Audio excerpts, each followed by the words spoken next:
오늘은 풍성한 삶으로의 초대 세 번째 시간으로 깨어진 세상과 그 이유 죄라는 제목으로 하나님 말씀 우리 함께 나누고자 합니다. 사랑하는 성도님들, 지난 주일에는요, 왜 이 세상의 모든 관계들이 왜 이렇게 다 깨어지고 엉망이 되고, 왜 사람들은 잘 살려고 하지만, 행복을 추구하려고 하지만 왜 이렇게 힘든지, 그리고 관계들은 왜 자꾸만 꼬여가고 또 계속해서 경쟁과 비교와 또 우열의 관계 속에서 왜 사람들이 이렇게 힘들게 살아가는지, 그 이유가 뭔지에 대해서 우리가 살펴보았습니다. 그 이유는요, 우리의 모든 관계들이요, 이 세상에서 뭐 나 자신과도 그렇고 이웃과도 관계도 그렇고 세상과의 관계도 그렇고, 그러니까 이런 모든 관계가 제대로 기능하지 못하는 것은 그 이유가 이 하나님과의 관계가 깨어졌기 때문에, 이 관계에 문제가 있기 때문에 이런 모든 다른 관계들이 어려워진 것이다 하는 것을 우리가 지난 주일에 살펴보았습니다. 하나님하고의 관계가 깨어지다 보니까요, 하나님으로부터 사랑과 은혜를 우리가 받지 못하고요, 그리고 하나님의 그 사랑을 받지 못하다 보니까 하나님의 그 사랑이, 그러니까 진정한 사랑이 뭔지를 우리가 모르고요. 그래서 사랑을 한다고 하지만 이기적인 사랑이지 정말 하나님이 우리에게 보여주셨던 이 무조건적인 사랑을 우리가 그래서 할 수도 없고요. 그래서 점점 우리는 관계를 맺는다고 하지만 우리의 관계는 이 세상에서는 제대로 기능하지 못하고 힘들어지는 것을 우리가 보았습니다.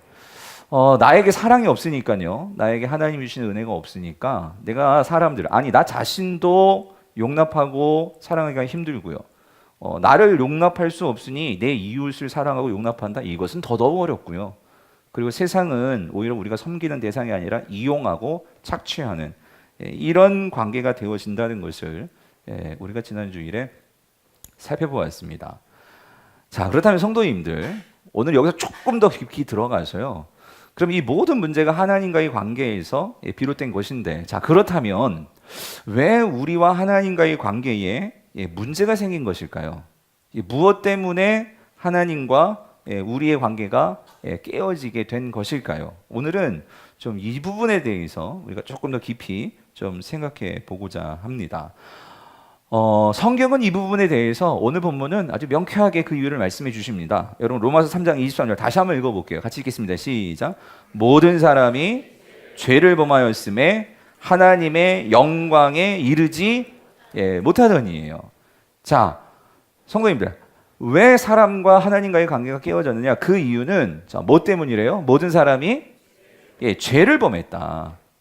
죄를 범하였기 때문에, 우리가 지난주에도 살펴봤지만 이 하나님의 영광이요. 여러분, 하나님의 영광이 뭐였죠? 하나님의 영광이 뭔가요? 하나님의 선하심과 아름다우심, 뭐 하나님의 사랑, 그 은혜가 누구를 통해서? 나를 통해서 어디에 나타나는 거? 세상에 나타나는 거예요. 그런데 이 죄 때문에 이 관계가 끊어지니까 하나님의 사랑과 하나님의 선하심이 차단된 거죠. 나에게 오지를 못해요. 그러니까 당연히 그것들이 세상에 보여줄 수 없죠. 흘러갈 수가 없죠. 하나님의 영광이 안 되는 거죠. 그러니까 모든 관계들이 뒤엉키고 엉망이 된다는 거예요. 자, 그렇다면 성도님들, 그러면 여기서 이 죄를 범했다 했을 때 이 죄, 어떤 죄를 범한 것일까요? 여러분, 성경이 말하는 이 죄란 무엇일까요? 여러분, 죄가 뭡니까? 자, 우리가 오늘 여러분 이 죄, 성경이 말하는 죄의 개념을 분명하게 이해하시고 가시기를 바랍니다. 자, 이걸 이해하려면 먼저는요, 우리가 이 세상에서 일반론적으로 말하는 죄가 뭔지를 우리가 좀 생각해 볼 필요가 있어요. 자, 여러분, 보통 세상이 말하는 죄는 뭐가 죄인가요? 이런 게 죄입니다. 어떤 일을 내가 행하는 건데 이 행위로서의 죄를 말하는데, 첫 번째는 이런 경우죠. 내 양심에 거리끼는 일을 내가 했을 때, 그때 우리는 어떤 죄의식을 갖고 어떤 죄를 범한 것처럼 생각할 수가 있어요.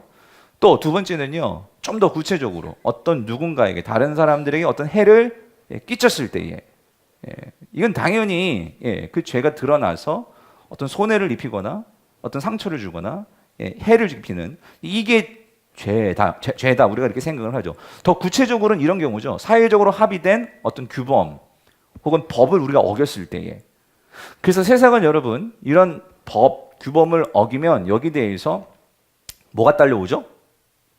처벌이요, 처벌. 그렇죠? 예, 그래서 처벌을 하게 되면, 그러니까 그 사람이 왜 그 사람을 처벌하냐? 뭐를 지었기 때문에? 죄를 지었기 때문에. 그래서 그 처벌을 받은 사람은 우리는 뭐라고 해요? 무슨 인? 죄인. 예, 죄인이라고 말을 하는 거예요. 그래서 우리가요, 보통 죄를 범했다, 죄인이다 그러면, 그러니까 사회적으로 어떤 규정된 법, 규범 이런 것을 어겼을 경우에, 그렇죠? 처벌이 가해질 경우에. 그래서 죄를 범했다, 죄를 지었다 이렇게 얘기를 합니다. 근데 여러분 이걸 조금 달리 바꿔서 생각해보면 이럴 수도 있죠. 내가 어떤 나쁜 일을 했어요, 세상에서. 근데도 세상이 거기에 대해서 어떤 처벌을 안 해요. 죄인이라고 규정을 안 해요. 그럼 난 죄인이에요? 아니죠. 아니라는 거예요. 그러니까 세상은 어떤 행위로서의 결과를 가지고 우리가 죄인이다, 죄가 아니다 이것을 말한다라는 거예요. 자, 근데 여러분 이렇다 보니 많은 사람들, 세상 사람들에게 당신은 죄인입니다 라고 말하면 이상하게 생각해요. 왜 그러냐면 나는 지금 세상에서요, 도덕적으로, 윤리적으로, 또 사회적으로, 법적으로 나는 죄를 범한 일이 없거든요. 그렇죠? 그런 사람에게 당신 죄인입니다 라고 하면 기분이 나쁜 거예요. 난 죄를 안 범했는데 내가 왜 죄인이야? 자, 근데 여러분 오늘 성경은 뭐래요? 누가 죄인이래요? 어떤 사람이 죄인이에요? 어떤 사람? 모든 사람이요. 예, 모든 사람이 뭐를 범했다? 죄를 범했다라고 말하는 거예요. 자, 그렇다면 성도님들 무슨 죄를 지었나요? 왜 성경은 모든 사람에게 죄인이라고 말을 하는 것인가요? 그래서 여러분 성경이 말하는 죄는요 좀 더 근원적인 죄예요. 심층적인 죄예요. 성경은 그거를 다루어요. 단지 어떤 행위의 결과로 나온 것 그 이면에 이미 우리에게 뼛속 깊이 자리 잡고 있는 죄의 본성이 있다는 거예요. 세상이 말하는 것들은 그 본성, 죄의 결과물들이에요. 그런데 성경은 그 결과물들, 물론 그것도 죄예요. 근데 그것보다 더 근원적인 이 죄를 말하고 있다는 거예요. 자, 그렇다면 여러분, 성경이 말하는 근원적인 죄란 무엇일까요? 그것은 창조주이신 하나님을 우리가 주인으로 인정하지 않고 내가 주인 되어서 살아가는 이 삶의 태도요. 이러한 자기중심적인 삶의 방식이요. 이것을 성경은 분명하게 죄라고 말을 합니다. 하나님이 계실 자리에 하나님을 두지 않고 나의 인생과 나의 모든 것의 중심에 나를 갖다 놓고 내가 왕돼서 살아가는 모든 삶의 태도와 방식, 그게 뭐예요? 그게 바로 죄라는 거예요, 죄. 성도님들, 왜 이게 죄일까요? 여러분, 그것은요, 여러분 성경은요, 이 성경은 우리가 첫 장을 펼치면서 나오는 창세기 1장 1절 말씀이 뭐죠? 태초에 하나님이 천지를 뭐 했어요? 창조하셨다는 거예요. 성경은 그 첫 번째 선포가 뭐냐면 하나님이 천지를 창조하셨다는 거예요. 뿐만 아니라 창세기 1장에 우리가 지지난주에 살펴봤지만 하나님은 사람을 당신의 형상, 우리의 형상으로, 하나님의 형상으로 만드셨어요. 그래서 이것을 영혼을 주셨다라고 말씀하셨죠. 하나님은 하나님 형상으로 인간을 만드셔가지고 하나님과 교제하고 하나님과 같이 사랑을 나누며 그렇게 살기를 원하셨어요. 근데 인간은 그 우주와 모든 만물의 주인이신 하나님을 인정하기를 거부했어요. 그리고 하나님과 교제하는 것을 거부하고 내가 내 삶을 살겠다는 거예요. 내가 하나님 없이 그렇게 내 방식대로 내 삶을 살겠다는 거예요. 하나님이 모든 만물의 주인이심과 나의 그 창조주심을 거부하고 우리가 의식적이든 무의식적이든 하나님의 자리에서 하나님을 몰아내고 내가 내 삶의 중심이 되어서 이 자기중심적인 태도로 살겠다고 선포하고 그렇게 살아가는 거. 여러분, 이게 뭐예요? 죄라는 거예요. 자, 근데 여러분, 이 죄가 왜 문제냐? 여러분, 이렇습니다. 우리의 이 자기중심적인 태도요, 이거는 하나님을 향해서 어떤 태도냐면 이거는 분명한 하나님을 무시하는 태도라는 거예요. 하나님과의 인격적인 관계를 내가 무시하는 거예요. 여러분 한번 생각해 보세요. 우리가 사회생활을 해도 세상에서요, 어떤 인간관계를 맺을 때 누군가가 나를 무시를 해요, 자꾸. 여러분, 그럼 기분이 좋아요? 안 좋죠. 그렇죠. 그런데 나보다도 더 어떤, 예를 들어서 더 나이도 어리고, 정말 더 한참 어리고 그런데도 나를 무시를 해도 기분이 나쁜데. 아니, 여러분, 지렁이를 지렁이를 밟아도? 그게 뭐예요? 하물 미물까지도 그렇다고 우리가 속담을 듣고 있는데, 여러분 생각해 보세요. 이 천지 만물을 지으신 하나님이시고 오늘 우리에게는 특별히 인간에게는 하나님의 형상까지 주셨고 그래서 하나님을 인정하고 교제하고 사랑하며 이런 삶을 살기를 하나님이 원하시는데 그 하나님의 존재 가치를 우리가 무시해버리고 하나님을 인정하지 않고 우리가 하나님과 교제하지 않고 사랑하지 않고 그렇게 내가 왕돼서 살아간다면 여러분 우리도 누군가를 무시하면 열받고 화가 나는데 여러분 하나님은 어떠시겠어요? 하나님이라고 여러분 하나님이라고 화가 안 나실까요? 여러분 어떻게 이 창조주를 무시하고 그의 자리를 우리가 탐했는데 여러분 이게 어떻게 죄가 안 되겠냐고요. 사랑하는 성도님들 사실 이 분노 있잖아요.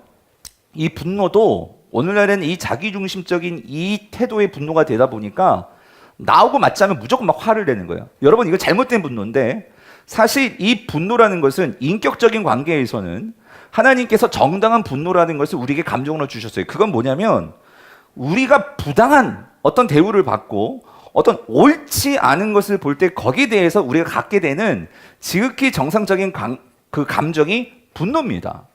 여러분 예수님이요 이제 이 공생애에서 이제 예루살렘에 오늘 종료주일인데 예루살렘에 올라가십니다. 이제 십자가를 향해서. 근데 그 첫 번째로 예루살렘에 올라가실 때 어디로 가시죠?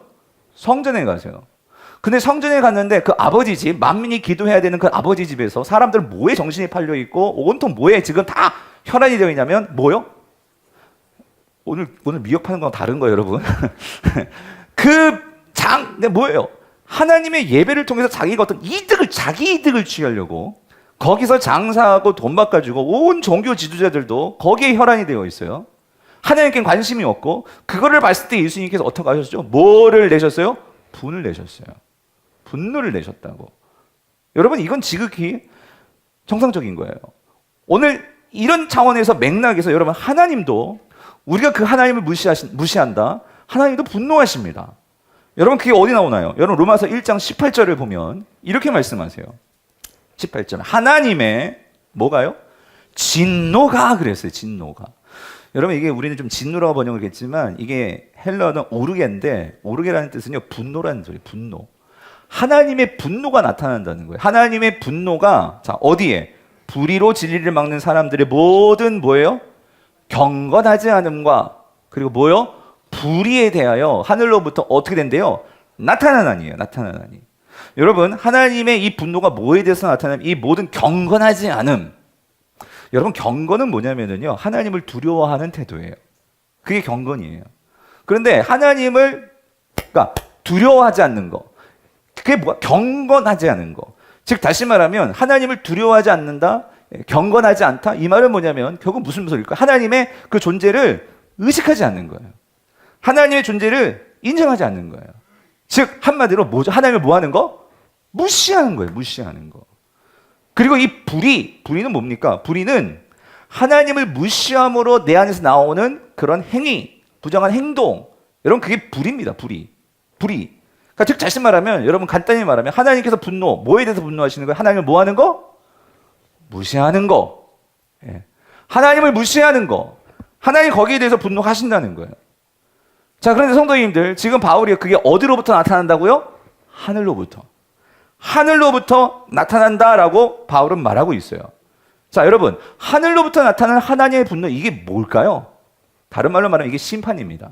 하나님의 심판이 반드시 나타난다는 거예요.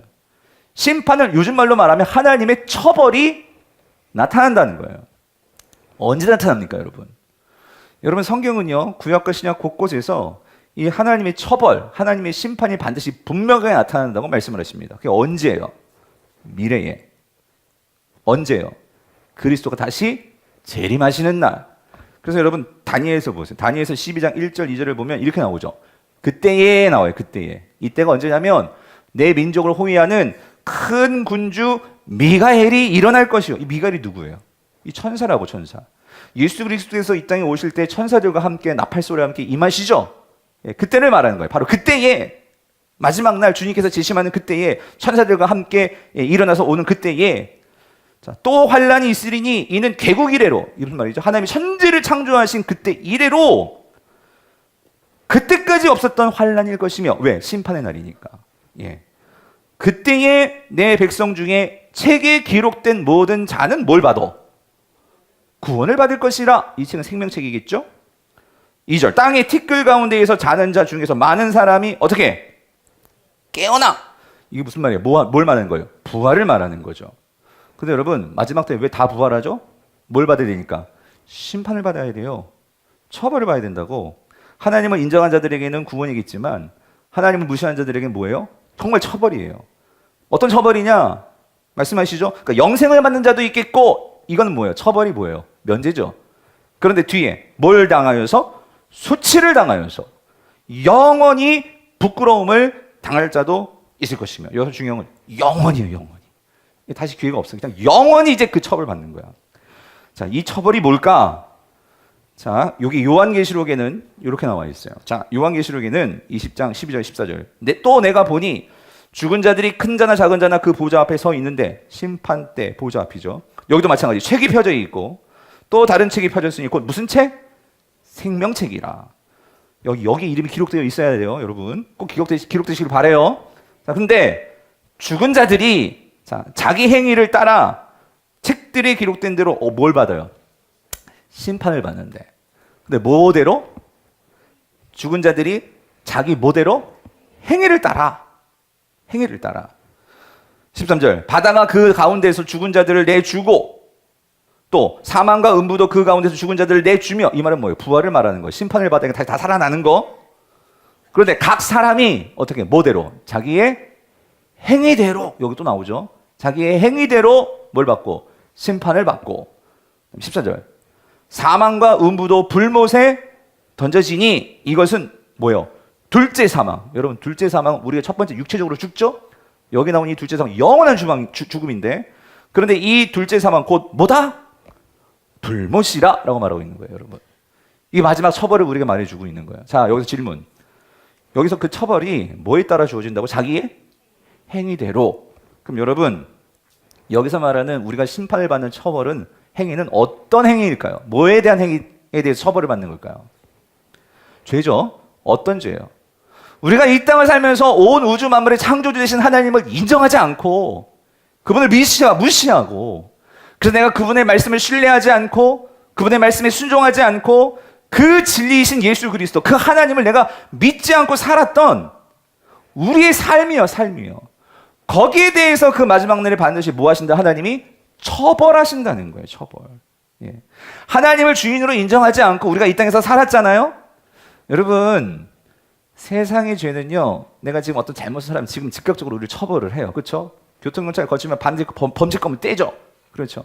우리가 정말로 죄값을 세상은 그때 물어요. 근데 여러분, 이게 다행인지, 이게 다행인 건 맞아요. 뭐냐면 하나님은요, 만약에 우리가 어떤 이 하나님을 무시하는 그런 삶을 우리가 저도 많이 살았어요. 그런데 여러분, 우리가 그때마다 하나님이 바로바로 처벌했으면 우리는 지금 살아있는 사람 아무도 없을 거예요. 맞죠? 근데 그걸 지금 뭐하고 계세요? 유보하고 계시는 거예요. 예. 그 마지막 날에 이 심판이 떨어진단 말이에요. 그래서 아까 그 말씀 다시 한번 띄워주실래요? 요한계시록. 그래서 그 처벌로서 뭐가 주어진다? 14절. 사망과 음보도 어디에 던져지니? 불못에 던져지니. 이것은 둘째 사망 곧 뭐다? 불못이라. 이게 처벌이에요. 여기 불못이 뭘까요? 이게 지옥이라는 거예요. 지옥. 그 마지막 처벌은 뭐예요? 지옥이라는 거예요. 지옥. 성도님들, 여러분 생각해 보세요. 지옥이 뭐예요? 지옥. 여러분, 지옥은요, 여러분, 그러니까 이 땅에서 하나님을 무시하고 하나님 없이 자신이 주인 되어서 살았던 사람들이 마지막에 모이는 장소가 어디일까요? 그게 지옥이라고, 지옥. 그런데 그 지옥에서는요, 영원한 고통이 지어지는 거예요. 영원한 고통. 자, 근데 여러분, 왜 이 지옥이 영원한 고통의 장소인지 아십니까? 여러분, 왜 그럴 것 같아요? 저희가 한번 곰곰이 생각해 봤는데, 왜 지옥이 여러분 고통의 장소일까요? 물론, 성경은요, 그러니까 지옥을, 진짜, 뭐 성경이 그렇게 말하니까 그럴 수도 있고, 그럴 거예요. 근데, 뭐로 이렇게 많이 막 불이 막 활 타오르고, 그쵸? 예?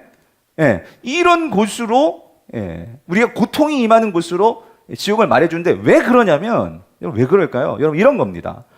지옥은요, 아까도 말씀드렸죠. 자, 지옥에는 여러분, 이분이 안 계세요. 예. 이분이 없다고. 누가 없을까요? 하나님이 없어요, 여러분. 여러분, 하나님이 없다는 것은, 하나님은요, 여러분, 예루살렘이 왜 샬롬, 평화의 도시냐면 그것은 하나님의 임재가 있는 성전이 있는 곳이기 때문에 그 이름 자체가 예루샬렘이에요. 그런데 여러분 보세요. 하나님이 없다는 것은 그곳에 뭐가 없는 것일까요? 안식이 없는 거예요. 평강이 없는 거예요. 평화가 없는 거예요. 그러면 하나님이 없다는 것은 다시 말하면 하나님이 그곳에 다스림이 없다는 거예요. 하나님이 통치하지 않으신다는 거예요. 그런데 지옥엔 누가 모였어요? 지옥에는 서로 뭐 되겠다고? 이 땅에서 서로 왕 되겠다고 하는 사람들이 거의 다 모였어요. 뿐만 아니라 거기 누가 들어가냐면 사단이 들어가요. 하나님의 자리를 제일 먼저 탐했던 그 사단이 거기에서 주름 잡고 있는 곳이 지옥이에요. 근데 여러분, 그렇게 서로 왕 되겠다고, 그러니까 그곳은 항상 뭐만 있을까? 싸움만 있는 거예요.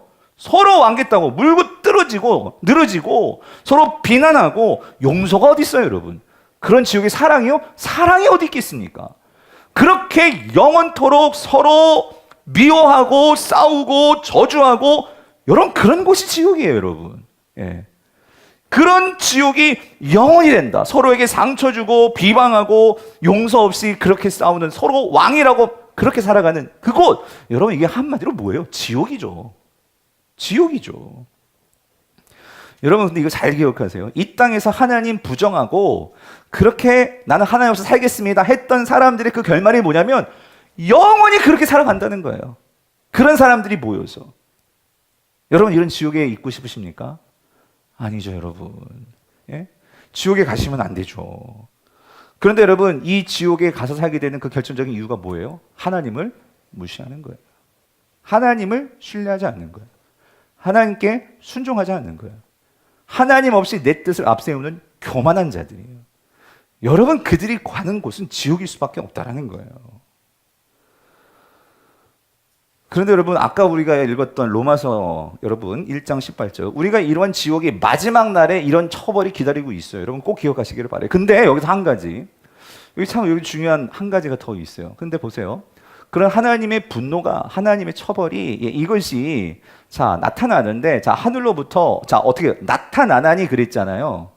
성경은 구약과 신약은 분명히 이것이 마지막 날 앞으로 되어질 일이라고 분명히 말씀을 하시는데, 오늘 여기 18절에서 이 나타나나니가, 이게 여러분 시제가 무슨 시제 같아요? 이 나타나나니가 지금 미래에 나타난다는 소리일까요? 지금 나타난다는 소리일까요? 그래서 여러분, 이게 우리 한국어는 이게 좀 명확하지가 못해. 이게 나타나나니. 근데 사실 그게 어떤 틀린 건 아니에요. 이중적으로 이거를 신학자들이 고민하면서 번역을 한 거예요. 그래서 그걸 인식을 해야 되는데 우리는 그것도 인식하지를 못할 때가 많죠. 자, 보세요. 이게 본래 헬라어는요, 시제가 뭐로 되어 있냐면 이게 현재 시제로 되어 있어요. 영어 성경은 분명하게 현재 시제로 되어 있어요. NIV 성경 같은 게 현재 진행형으로 되어 있어요. 근데 이게 무슨 말이에요? 여러분, 이거 아주 중요해요. 구약과 신약은 일반적으로는 하나님의 처벌과 하나님의 그 심판은 미래에 나타나는 게 맞아요. 그런데 바울은 여기서 한 가지, 하나님의 영광을 받고 하나를 더 직접적으로 말해주고 싶은 거예요. 뭐냐면 하나님의 처벌이라는 것이 미래에만 나타나는 것이 아니고 언제도 나타나? 현재에도 나타날 수 있다는 거예요, 여러분. 현재에도. 자, 그렇다면 여러분, 하나님의 진노, 하나님의 분노가 어떻게 이 현재에도 나타날 수 있는 것일까요? 여러분, 그거는요, 하나님의 이 분노, 진노는 뭐에 대해서 나타나는 거라고요? 죄에 대해서. 근데 그 죄가 뭐라고요? 하나님을 왕으로 인정하지 않고 내가 왕이 돼가지고 내 삶을 내가 그렇게 살아간다는 거예요. 여러분, 이게요, 세상 사람들은 그게 뭔가 더 주도적이고 뭔가 더 좋은 것 같죠. 근데 잘 생각해 보세요. 여러분, 내가 하나님을 왕으로 내가 신뢰하지 않고 믿지 않고 그렇게 살아가면 사람들은 결국 추구하는 게 뭐밖에 없을까요? 힘입니다. 우리가 순날 살펴봤죠? 돈입니다. 그리고 어떤 명예이고 이 세상에 그런 힘을 추구할 수밖에 없어요. 그런데 그렇게 힘을 추구해서 무슨 삶을 살려냐면 내 삶에, 이 인생에서 우리가 살아가는 내 인생의 모든 짐들을 누가 지고 내가 다 짊어지고 결국 이 인생을 어떻게 하겠다? 살아가겠다라는 거예요. 예, 여러분, 이게 왕 된다는 거예요. 내가 이 세상에서. 여러분, 잘 생각해 보세요. 우리의 정말 인생길에서 내가 모든 짐 다 바리바리 다 싸가지고 내가 왕 돼가지고 내가 살겠어, 그걸 바리바리 짊어지고 살아가는 인생이 행복한 인생이겠어요? 아니면은 이 모든 나의 짐을 맡겨서 다스려 주신 분이 계셔서 나는 그분만을 따라서 그렇게 인생을 가는 게 이게 좋겠어요? 전자의 후자예요, 여러분. 당연한 거 아니에요, 여러분?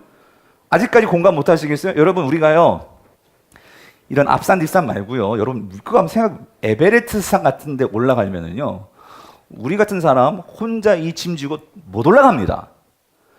그 산 올라가면 반드시 데리고 가는 사람이 있어요. 현지 길에 눈이 밝고 그리고 짐을 대신 지어줄 수 있는 누구? 쉘파가 있어야 돼. 쉘파가. 맞아요, 틀려요? 여러분, 나 잘났다고 혼자 올라가겠다면 다 죽습니다, 여러분. 예. 우리의 인생길에서 우리의 이 짐을 짊어질 수 있는, 맡길 수 있는 그 왕이 있다는 거, 여러분, 이게 가장 행복이에요. 예? 우리가 이것을 알고 인생을 살아가야 돼. 많은 사람들은요, 내 자녀 문제, 내 건강 문제, 내 모든 삶의 문제, 내가 다 짊어지고 가겠다는 거예요, 여러분. 여러분, 이것만큼 어리석은 게 없어요. 예. 오늘 하늘로부터 나타나다니 이 말은 뭐냐면 지금 내가 그 모든 걸 다 짊어지고 사니 삶에 평안이 있겠어요, 여러분? 삶에 기쁨이 있겠냐고요, 여러분? 처음엔 내가 다 하는 것 같지. 근데 일이 막 콱콱 막혀버려. 그럴 때마다 나에게 찾아오는 이 좌절과 이러한 고통과 이러한 시련과 이거 어떻게 이겨내냐고요, 여러분? 그래서 하나님을 왕으로 인정하지 않는 자들은 삶에 평안이 없다는 거예요, 여러분. 사실 그게 진노죠, 진노. 삶을 고통 가운데, 고난 가운데, 현재에서 살아가는 안식이 없는 삶. 그래서 여러분, 한번 곰곰이 생각해 보세요. 뭘 곰곰이 생각해 보냐면, 지금 여러분의 삶에 참된 평화와 안식과 좀 이런 기쁨이 있는지, 아니면 자꾸만 내 삶이 꼬여가고 힘들고 기쁨과 소망은 없고 자꾸 원망과 짜증과 여러분 이런 자꾸 이런 것들만 자꾸 나오는가? 여러분이 만약에 후자라면 여러분 답은 이거예요. 여러분이 하나님을 전적으로 신뢰하지 못한다는 거예요. 믿지 못하고 내가 삶의 주인 되어서 내가 이 문제 해결하겠다는 거죠. 하나님과 뜻의 말씀에 대해서 내가 신뢰를 못하니까 당연히 신뢰를 못하는데 순종하겠어요? 불순종하죠. 당연히 하나님에 대해서 불신앙과 불순종을 하니까 당연히 내 뜻이 먼저 앞서니까 교만할 수밖에 없죠. 하나님 앞에서. 여러분, 이게 죄입니다. 예. 성경은 이것을 죄라고 말하는 거예요. 그러니까 당연히 하나님과의 관계가 없고 은혜가 막히고 여러분 그 삶이 힘들어지는 거죠. 사랑하는 성도님들, 이 나의 삶의 이 중심이 바뀌지 않고서는요, 우리는 결코 우리 인생이 바뀔 수가 없습니다. 예. 여러분도 다 뉴스를 보셔서 아시겠지만 지난 목요일에 4월 11일에 헌법재판소에서 66년 만에 이 선고가 있었죠. 이 낙태죄에 대한. 다 보셨죠? 헌법 불합치라는 결정을 내렸어요. 이게 무슨 말이냐면 헌법 불합치. 그러니까 결론은 그거예요. 헌법의 정신에 맞지 않는다 이거예요.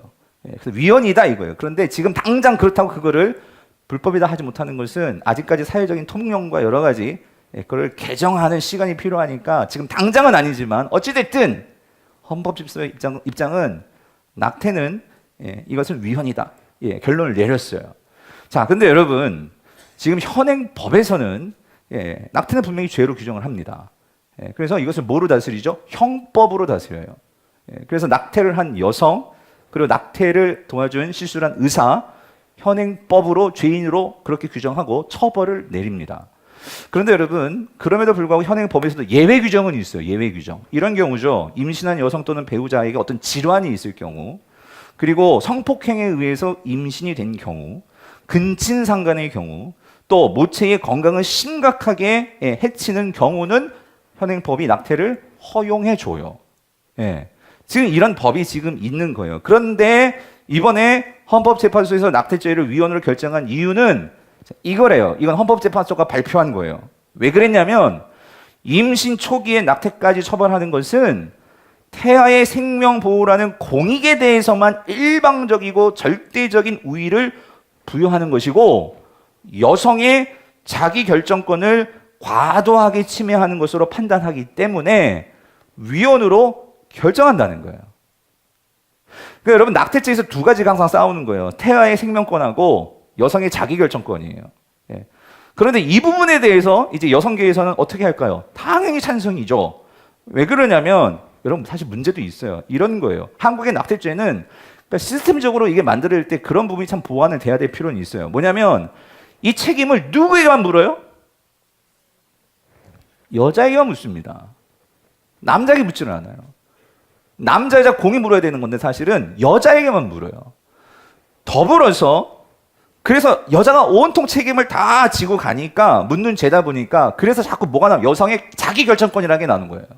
자기결정권이 나오고 건강권이 나오고 생명권이 나오고 이 재생산권을 위협하고 침해하는 바로 그것이 낙태죄다 이렇게 이제 규정하면서 이게 남성 여성이 대립으로 하는 거예요. 특별히 이제 요즘 사회가 이제 남성 여성 이 인권의 이 페미니즘이 전반적인 사회의 분위기 속에서 이게 우위를 차지하니까 지금 시대적으로 예전에는 이런 논의가 말도 안 됐는데 지금은요 이게 논의가 되면서 헌법재판소도 그 여성 여권에 이제 손을 들어준 거예요.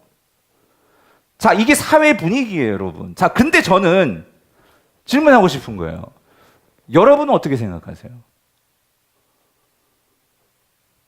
근데 여러분 다 좀, 목사님 어떻게 생각하세요?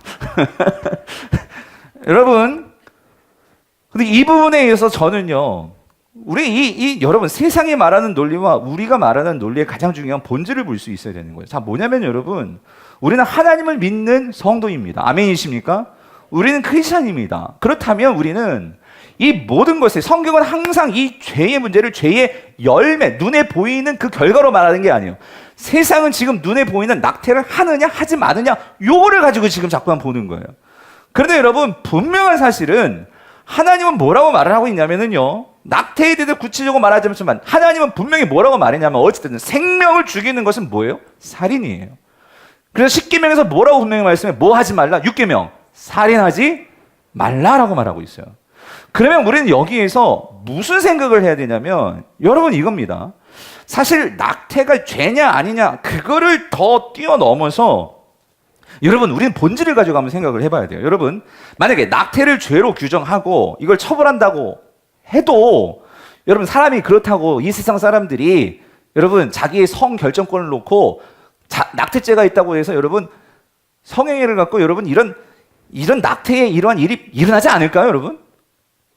반대로 낙태를 죄로 규정하지 않고 이거를 처벌하지 않는다고 해서 여러분 우리 사회에서 여성들의 자기결정권이 이 신장이 되고 건강권이 더 나아지고 생명권이 제대로 보호받는 여성들이 존중되는 여러분 그런 일들이 낙태죄를 이걸 허용한다고 여러분 이게 되어질까요? 무슨 말이냐면 여러분 이건 좀 근본적으로 우리는 성도들은 근본적으로 이 문제의 핵심을 봐야 돼요. 여러분 자 제가 나무 그림으로 한번 설명을 해볼게요. 여러분 이 나무가 있는데 여러분 이 나무가 지금 무슨 나무 같으세요? 에? 사과나무예요? 배나무 아니에요, 여러분? 아니 이게 사과치고 너무 크지 않아요? 여러분 제가 무슨 말이에요? 여러분 많은 사람들이 이 나무를 뭘 보고 알아요? 열매를 보고 알아요. 열매를 보고 이게 사과나무인지 배나무인지 안단 말이에요. 그렇죠? 예.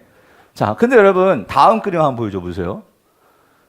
근데 만약에 자 아까 같은 경우에는 열매가 있으면 누구든지 이렇게 사과나무인지 배나무인지 알 수 있어요. 그렇죠? 열매를 보면. 근데 만약에 겨울이 됐어. 예, 열매도 다 떨어졌어. 나무 잎사귀도 다 떨어졌어. 그래서 가지만 이렇게 앙상이 남았어. 여러분 이거 무슨 나무예요? 어떻게 알아요? 알 수 있어요? 아마 이런 나무들이 내 동네에 있어가지고 오고 가면서 이 나무를 많이 본 사람은 예전에 여름에 이게 그 가을에 이 사과가 열렸던 걸 아니까 이거 잎 떨어지고 열매 떨어져도 사과 나무가 알겠죠? 그 정도 알 수 있어. 그렇지만 이걸 처음 본 사람들이 이게 무슨 나무인지 알아요? 몰라요. 그죠? 자, 근데 자, 이 누군가 이걸 잘라버렸어. 그 다음 사진 보여줘 보세요.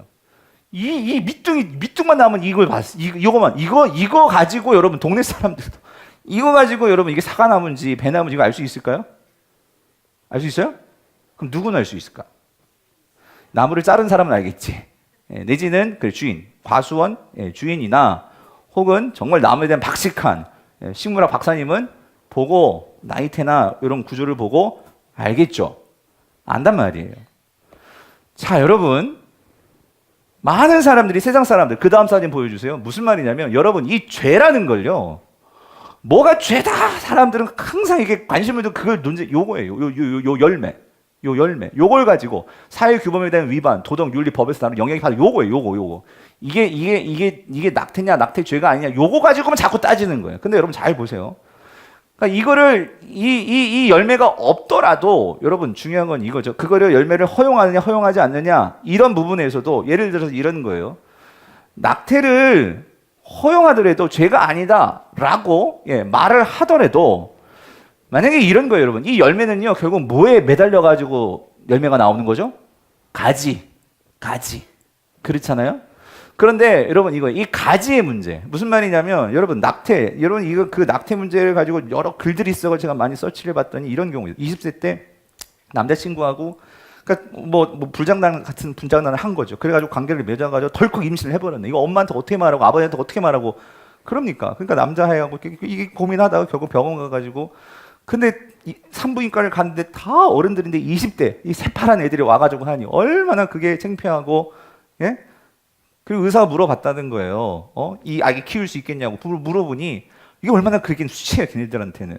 예, 그러면서 어쨌든 지운 거죠. 예, 지운 거예요. 지웠는데 여러분 대부분의 분들이 물론 그것을 지울 때에도 많은 양심의 가책이 있겠지만 어떤 사람들은 전혀 가책 없이 하는 사람도 있어요. 근데 문제는 여러분 이 열매는 따서 없애버릴 수 있어요. 근데 문제는 가지는 남아있단 말이에요. 근데 그 가지에게 어떤 상처가 있을 수 있느냐? 여러분 그거란 말이죠. 그 이후로 그 전에도 이 문제가 그 내 주변 사람들과의 관계에서 힘들게 만들 뿐만 아니라 그것을 하고 나서도 그 행위를 하고 나서도 그것이 항상 마음에 항상 그것이 떠오르고 죄의식이 될 수도 있고 그것을 평생 감추고 산다 하더라도 또 내가 만약에 새로운 결혼을 하든지 어떤 관계를 맺을 때 그것은 항상 지울 수 없는 어떤 그런 상처와 마음속에 부담감이 될 수 있어요, 없어요? 있단 말이에요. 있단 말이에요. 자, 그런데 여러분 잘 보세요. 결국 그것은요, 이 죄의 열매, 이게 만약에 죄의 열매라면 그것을 떼버렸다고 해서 문제가 해결된 문제냐? 그건 아니라 낙태가 죄냐 아니냐 이거 갖고 논의한다고 이 문제가 해결된 문제냐? 아니라는 거예요. 왜냐하면 이 가지는 뭐냐면 내 마음의 문제예요. 마음의 문제. 그것이 아니라고 하겠지만 살아가면서 내 마음속에 드는 여러 가지 걱정과 우울과 불안과 이 모든 것들 이거 어떻게 해결하냐고. 그래서 이제 어떤 상담적인 방법, 그래서 사실 우리가 종교를 찾죠. 내 마음을 비우고 내 마음을 바꾸면, 좀 생각을 바꾸면 어떤 이데올로기가 들어와서 페미니즘으로 여성 자기 결정권이 있어 그런 얘기를 들으면 뭔가 해결될 것처럼. 자, 근데 여러분 잘 보세요. 그렇게 이 마음을 해결한다고. 자, 근데 여러분 아까 봤죠? 그림 이 가지를 다 잘라버렸어. 잘라버려도 결국 시간은 걸리겠지만 여러분 이 나무가 나와요, 안 나와요? 줄기가 나와요, 안 나와요? 뭐의 문제예요? 모든 것은 이 뭐의 문제? 뿌리의 문제라고. 아무리 줄기가 새로운 마음을 갖고 마음이 새로운 마음을 가져도 내 근본적으로 내가 하나님을 내 마음에 두기를 내가 거부하고 내 삶 자체가 자기 중심적인 삶으로 우리가 그렇게 되어 있다면, 뿌리가 그것이라면 아무리 줄기를 새롭게 한다 할지라도 여러분 뿌리가 결국은 뭐를 만들어낼 수밖에 없어요? 죄의 열매. 죄의 열매. 예. 그런데 여러분 문제는 뭔지 아세요? 우리는 부인할 수 없는 누구나 다 저를 비롯해서 우리 모두가 다 우리의 이 뼛속 깊이 우리 속에는요 뭐가 있냐면 내가 왕이 되고 싶은 마음이 있어요, 없어요? 있어요. 예. 내가 주인 되고 싶은 이 죄가 있단 말이야, 이 죄. 아담과 하와로 그 에덴 동산에서 선악과 하나님을 기억하라 하나님은 그거를 그렇게 말씀하셨는데도 내가 왕 되겠다고 내가 모든 걸 결정하겠다고 하는 하나님같이 되겠다는 이 죄가 우리 모두에게 있단 말이에요. 그래서 모든 사람이 뭐를 범하였음에? 죄를 범하였음에. 여러분 우리는 죄인입니다. 저와 여러분 죄인이에요. 이 죄를 어떻게 해결하겠냐고. 이걸 어떻게 해결할 수가 있겠습니까? 그래서 여러분 이 죄는요, 여러분 이 뿌리는요 절대로 이 나무가 이 뿌리를 뒤바꿀 수가 없어요. 이건 어떻게 해야 돼? 일단은 뽑아내든지, 그렇죠? 그러려면 뭐가 필요해? 외부로부터의 도움이 필요해요. 외부로부터의 어떤 그 힘이 와야 돼요. 여러분 이거를 성경은 뭐라고 이거를 구원이라고 말하는 거예요. 구원. 여러분 지금 내가 야구 경기를 생각해 보세요. 지금 경기를 잘 이기고 있었어. 이제 마지막 9회 말, 이 마지막, 내가 이제 수비야. 내가 지금까지 이겼는데 갑자기 상대 팀에서 막 9회 말에, 그 막 때려대고 막 지금 거의 이제 1점 차로 지금까지 이걸 계속 이기고 있었는데 이제 1점 차가 됐는데, 이게 지금 만루의 상황이야. 만루의 상황이고 지금 상대편은 지금 원아웃이야. 우와, 이거 어떻게 되는 거야? 이거 잘못하면 지잖아요. 그럴 때 이 수비팀은요, 누구를 바꿔? 누구를 바꾸죠? 투수를 바꾸잖아. 그때 그 투수를 무슨 투수? 이렇게 잘하세요, 여러분. 근데 여러분, 이거 정말 성경적이에요, 여러분. 무슨 투수래요? 구원 투수. 예? 그 경기는요, 투수밖에 누가 구할 사람이 없어. 여러분 그렇지 않아요? 투수밖에 구할 사람이 없어요. 여러분, 우리의 지금 아까 그리는 보여요. 이 문제는 우리가 해결할 수가 없어요. 예. 여기에 정말 우리 인생의 구원 투수가 필요해요. 여러분 그게 누구예요? 예수 그리스도. 예. 우리를 구원자 예수 그리스도가 필요하다는 거예요. 그 예수 그리스도께서 우리의 이 죄 문제를 해결해 주시기 위해서 그 하나님의 아들이신 그분이 인간의 몸을 입고 이 땅에 내려오신 거예요. 내려오셔서 당신께서 우리에게 뭘 보여주셨어요? 예수님이 이 땅에 오셔서 우리에게 보여주신 주님의 삶이 뭐예요? 그것은 오직 하나님만이 왕 되시기 때문에 그 예수님은 자기의 이 왕됨, 자기의 모든 것을 다 내어놓고 자기를 부인하고 오직 하나님을 왕으로 인정해서 그분을 신뢰하고 그분의 말씀에 순수하게 철저히 순종함으로 어디에 오르셨어요? 십자가에 오르셨다고. 십자가에 오르셔서 우리에게 주시는 것이 뭐예요?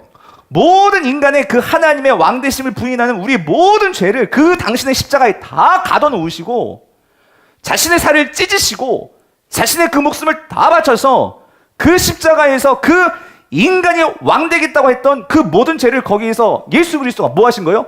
처벌하신 거예요. 처벌을 당하신 거예요. 그래서 여러분 십자가가 뭡니까? 여러분 십자가는요 우리에게 보여주는 거예요. 아담과 하와가 그 선악과 따먹고 왕되겠다고 했던 그 삶이 얼마나 비참하고 얼마나 그것이 무모하고 얼마나 헛된지를 보여주는 그게 뭐예요? 십자가란 말이에요. 십자가. 인간이 왕되려고 했던 그 삶의 모습이 결국 어렵게 끝난다는 그 십자가. 그걸 보여주시는 거죠. 동시에 또 한 가지. 그런데 그 십자가가 뭡니까? 예수 그리스도가 그 죄값을 당신의 몸으로 다 짊어지시고 다 해결해 주심으로 오늘 그것이 왜 그 일이 이루어지는 거예요? 하나님은 여전히 오늘 저와 여러분과 뭐 하기를 원하세요? 교제하기를 원하세요. 사랑하기를 원하신다고요.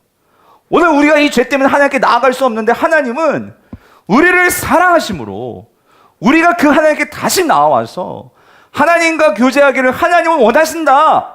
그 사랑의 확증이 여러분 뭐예요? 동시에 십자가라는 것이 십자가. 그래서 예수님이 말씀하셨어요. 로마서 5장 8절. 뭐라고? 우리가 아직 죄인 되었을 때에 그리스도께서 우리를 위하여 죽으심으로 하나님께서 우리에 대한 뭐요? 자기의 사랑을 뭐 했다고요? 확증하셨느니라. 확증하셨느니라. 여러분 십자가는 우리에게 두 가지를 말해줘요. 우리는 결코 왕이 아니란 말이에요. 예?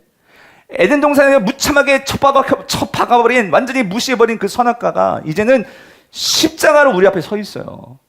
십자가를 바라보면서 우리는 뭘 고백해야 돼? 내가 왕이 아니었구나. 하나님이 왕이시구나. 그런데 그 하나님은 여전히 우리를 뭐 하신다고? 사랑하신다고. 예? 우리를 기다리신다고. 예. 그러면 여러분 우리의 살 길이 뭡니까? 여러분 살 길은 이거예요. 내가 왕이 아니고요. 이제는 그 예수 그리스도를 나의 뭐로 삼아? 주인으로 삼아. 주님으로 삼아. 그분을 믿고 그분의 말씀에 순종하고 그분을 따라 사는 삶. 여러분 그것이 유일한 살 길입니다. 예. 그래서 사도 바울이 이것을 고백을 하는 거예요. 갈라디아서 2장 20절. 내가 그리스도와 함께 어디에? 십자가에 못 박혔나니. 바울은 항상 그 십자가를 바라보면서 사는 거예요. 예. 그 십자가에 못 박혔나니. 그러즉 이제는 내가 사는 것이 아니요 오직 내 안에 그리스도께서 사시는 것이라. 이제 내가 육체 가운데 사는 것은 나를 사랑하사 나를 위하여 자기 자신을 버리신 자, 여기 하나님의 아들을 뭐 하는 거? 믿는 믿음 안에서 사는 것이라. 예? 할렐루야. 오늘 우리가 이 예수 그리스도의 십자가를 바라볼 때에 그리고 그것을 통해서 내가 왕이 아니고 하나님이 왕이시고 그리고 그 하나님을 따라 사는 것이 우리의 살 길임을 우리가 고백할 때에 여러분 저와 여러분의 삶에 이 구원이 경험되는 은혜가 있게 될 줄 믿습니다. 오늘 이 은혜를 누리시는 저와 여러분 될 수 있기를 여러분 간절히 바랍니다.